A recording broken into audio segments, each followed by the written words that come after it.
Today's question comes to us from Judy. Judy asked a question on thoughts and emotions. It appears that thoughts create the emotions that we feel.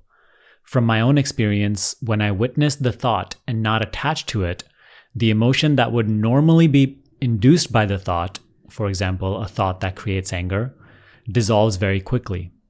I often get an emotion of deep sadness with no apparent thought, and am not sure why I feel sad. Why is this? Thank you for your question, Judy. So, yes, thoughts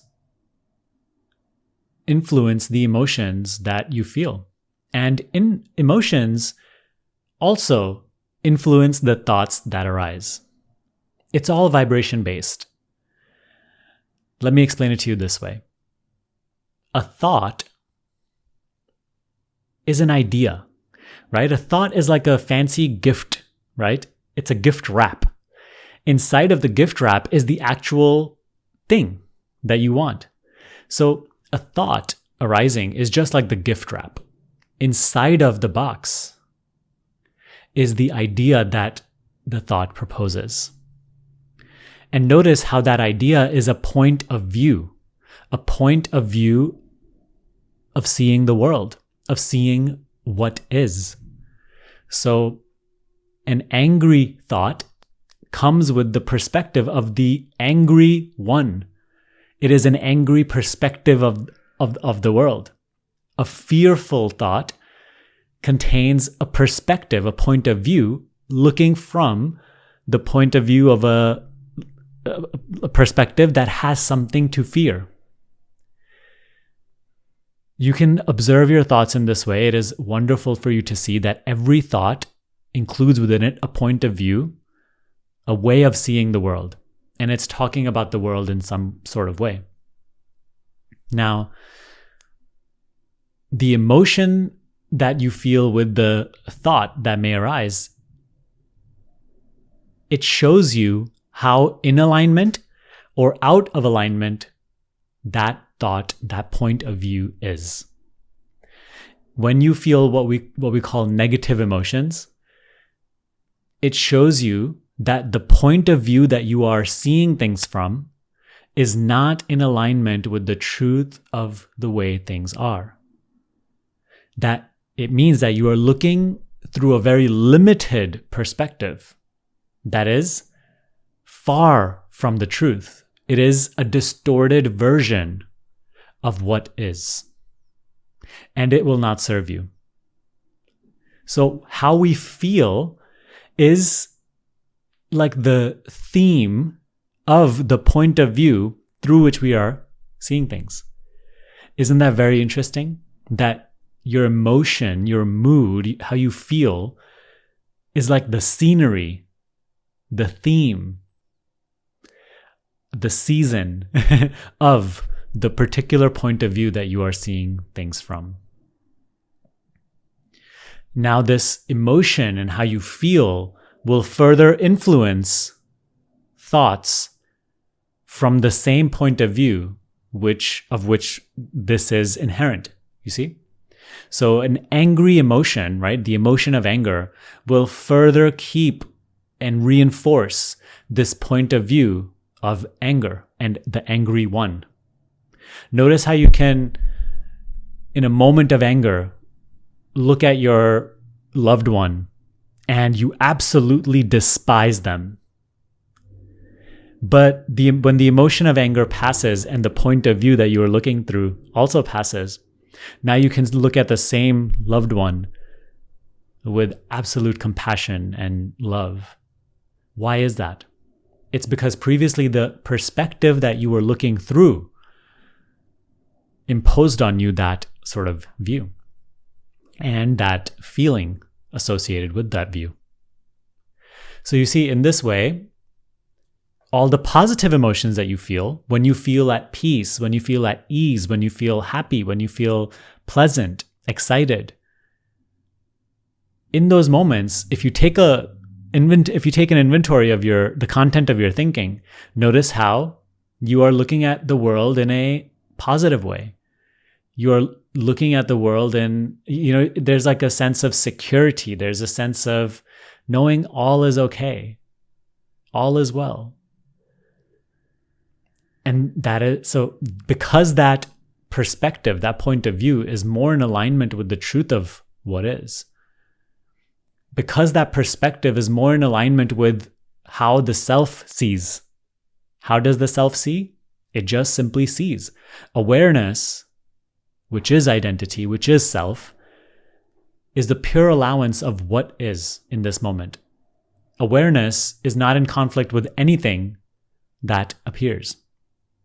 So the more, although thought can never really reach that total acceptance, because in trying to pursue that total acceptance, thought itself must dissolve into just being aware, into just awareness.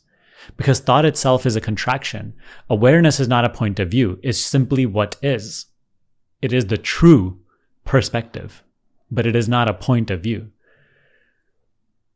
Thought is a point of view, thereby itself is a limitation. So the further this point of view goes from the real seeing of awareness, the worse you will feel. The closer this point of view is in alignment with awareness, the better you will feel. Which is why when you meditate, you feel at ease, you feel peaceful. Why? Because you are retracting yourself away from these limited points of views. In meditation, your entire belief systems and these points of views which you have practiced for so long, they start to melt away. They start to vanish. They start to no longer have the capacity to pull you into that limitation. This is why meditation is the ground of true transformation, true understanding. In all these spiritual practices, we're not really gaining anything. We're not really making anything happen. We're just losing the limited. We're just breaking identification with the limited.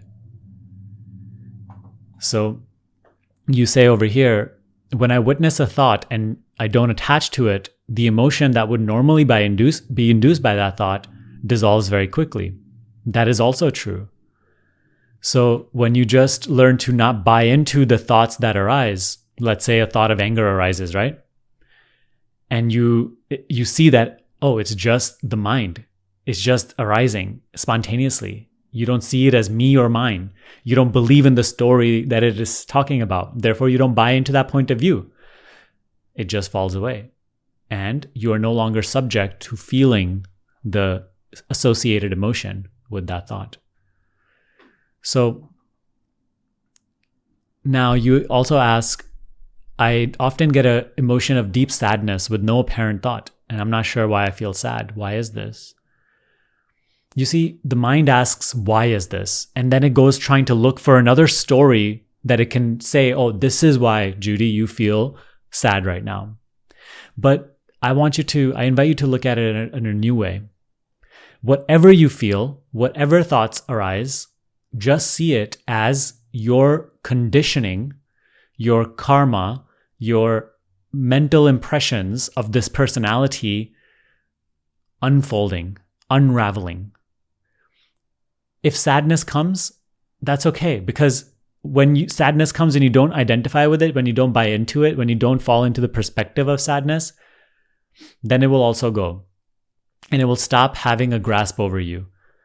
It will no longer be a part of your conditioning. The more and more whatever comes, you just allow it and you see it and you feel it and you don't make a big deal about it. You don't go into further interpretation or judgment about it. You don't suffer it. You don't resist it. You don't cling to it. You just see as awareness sees. I say this all the time because this is the way that I like to live my life. And I found this to be so beneficial in these teachings. See as awareness sees. How does awareness see? It simply sees. It's like the sun which shines on everything equally. It has no judgment. It has no preference. It never resists. It's simply, awareness is the pure allowance, the pure acceptance of what is. This is why you're always invited to live in the acceptance of what is, because there's no conflict. There's no suffering. As awareness, you cannot suffer. You can only suffer when you identify with a limited point of view, aka thought. So when you do feel sadness, just learn to observe it. Observe the sensations of sadness, not the thoughts of sadness. Forget about the thoughts of sadness. Take your attention entirely away from the thoughts of sadness. Just observe the sensations in the body of sadness or anger or fear. Observe them without even the label anger, fear, sadness, just to learn to allow and feel them fully. And they also go in time. And they will stop having a pull over you. They will stop having power over you. So how to put this into practice? Of course, you learned a great deal about it just now, and you learned the essence of the principle, but how to really put this into practice? I have a free emotional mastery course right now. It's a mini course. It walks you through this entire practice of learning to observe without judgment, learning to just observe without falling into the limited points of views that thought and emotion impose. So I'm going to link that down below. It's in my free support group. You have to join the group and go to the classroom tab, and you'll see it right there, the Emotional Mastery Acceptance Letting Go course. So I think that will be a great resource for you for this question. And if you are particularly one who struggles with emotional turbulence, that will be a wonderful path for you to practice these teachings. So please take a look at that resource. If you do need my personal help, if you're really struggling with this and you lack consistency in your practice, then you can also learn more about my School of Awakening, which is a day-by-day program that will really guide you into true emotional mastery. It will help you dissolve identification with the mind and wake up to who you truly are, your true identity. I'll leave that link down below as well. I want to thank you for watching this video. I hope you gained a ton of value from it. Please like and subscribe. It really helps the channel. I'll see you next time. Bye-bye.